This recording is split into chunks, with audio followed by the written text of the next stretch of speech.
తనను call girl గా మార్చేందుకు ప్రయత్నించిన భర్త మురళీకృష్ణపై న్యాయ పోరాటం చేస్తానంటోంది బాధితురాలు. శాడిజంతోనే అశ్లీల వెబ్సైట్స్ తో తన ఫోటోలు పెట్టారని ఆవేదన వ్యక్తం చేస్తోంది.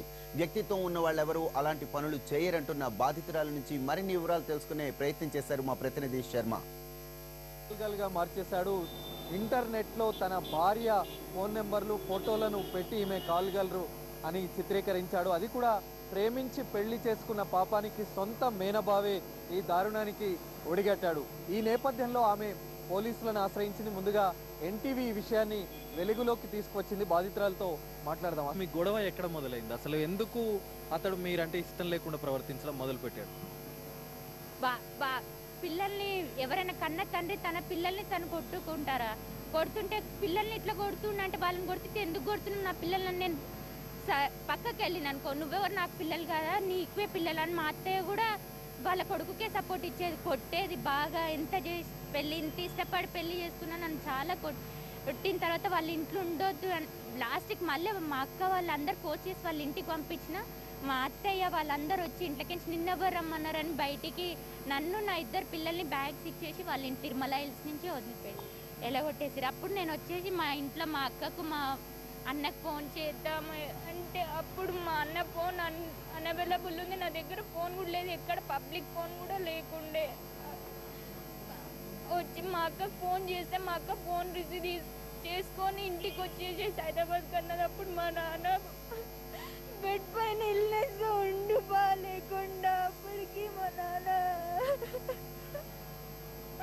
అదే నేనది ఐ వాంట్ జస్టిస్.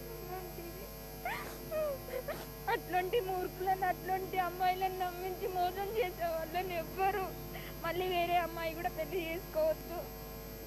నాకు జరిగిన అన్యాయం వేరే వాళ్ళకి జరగవద్దు. కాల్ గర్ల్ గా మార్చాడు అంటే మీకు ఫోన్లు వచ్చిన తర్వాత తెలిసాయా నేను కాల్ గర్ల్ అనేది నెట్లో పెట్టారనేది? ఆ ఫోన్స్ ఎప్పుడైతే మా నాన్న దగ్గర ఉన్న ఫోన్ నాకు ఇచ్చేసో ఆ ఫోన్స్ నాకు కంటిన్యూగా 5-6 days బ్యాక్ 4-5-6 days బ్యాక్ నాకు కాల్స్ కంటిన్యూగా వచ్చాయండి. మీ రిసెప్షన్ ఫోటోనే మ్యారేజ్ ఫోటో రిసెప్షన్ ఫోటో పెట్టి కాల్ గర్ల్గా ఇది ఇంటర్నెట్లో ఉంది అందుకే మేము కాల్ చేస్తున్నామంటే వాళ్ళు ఏం మాట్లాడుతున్నారో నాకు అర్థం కాలేదు. తర్వాత ఒక అతను చేసి మీరు డిగ్నిటీగా ఉన్నారు, మీ ఫోటో చూస్తే అట్లా లేదు, కానీ వేరే వాళ్ళు వేరే విధంగా యూజ్ చేసుకుంటారు కాబట్టి మీరు అది ఇంటర్నెట్లో నుంచి డిలీట్ చేయండి ఆ ఫోటో. అది ఒక సైట్ ఉంటుందని అతను ఆ సైట్ కూడా పంపించింది, www.youtube.com, ఇంకోటి ఏదో సైబర్ truecaller.com అనేదో ఇచ్చాను అంతే. అంటే మీరు చదువుకున్నారు, మీరు కూడా ఈ కంప్యూటర్ నాలెడ్జ్ కూడా మీకు బాగా ఉంది కదా, మరి అట్లా పెట్టినప్పుడు అనిపించలేదా? అప్పుడు తెలియలేదా?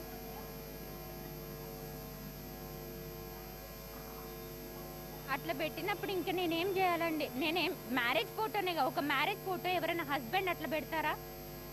ఎవరైనా ఏ హస్బెండ్ అన్న తన వైఫ్ని ఒక కాల్ గర్ల్గా క్రియేట్ చేయలేరు కదా. అట్లాంటి ఇంట్లో అట్లనే చేసిండు, కొట్టి డ్రెస్సెస్ చింపి అది చేసి మళ్ళీ ఇప్పుడు సిస్టంలో కూడా అట్లా చేసి నన్ను క్రియేట్ చేసి నన్ను బ్లేమ్ చేస్తే అట్లాంటి మళ్ళీ అట్లాంటి వాటితో మళ్ళీ ఎట్లా చేయమంటారు, ఎట్లా మూవ్ కామంటారు? మీరే చెప్పండి.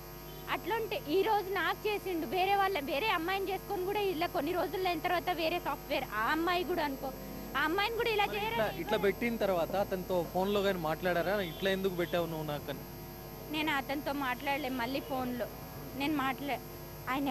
నేను అతనితో అప్పుడు మళ్ళీ మాట్లాడలేండి. నేను నంబర్ నేను తీసుకొని కూడా, ఎందుకంటే మా ఆల్రెడీ పిటిషన్ మలక్పేటలో ఇచ్చి అందరు చుట్టాలు రిలేటివ్స్ అందరు ఉన్నారు. మళ్ళీ నేను కాంటాక్ట్లో ఉన్నానుకో, ఒకసారి పోలీస్ స్టేషన్ ఇచ్చినాక మళ్ళీ నువ్వు ఎంత నీచం దానివైతే మళ్ళీ ఫోన్ చేస్తావు నువ్వు నీ హస్బెండ్కి, నువ్వు అందుకే తప్పు చెప్తారు కదా మా చుట్టాలైనంత. ఒకసారి మలక్పేట పోలీస్ స్టేషన్లో ఎఫ్ఐఆర్ అతని మీద క్రియేట్ చేసినాక మళ్ళీ నేను కాల్ చేసినానుకో, నువ్వు నాకు మీద సిస్టంలో ఇట్లా వల్గర్గా నా ఫోటో పెట్టి కాల్ గర్ల్గా పెట్టినావు కదా నా మంచి ఫోటో, నువ్వు ఎందుకు అట్లా చేసినావు? నేను మళ్ళీ అతనికి ఫోన్ చేస్తే మళ్ళీ నేను మా ఇంట్లో వాళ్ళతో నేను తప్పులో ఉంటుండే కదండి, అందుకే నేను కాల్ చేయలే, అతనితో మాట్లాడలే.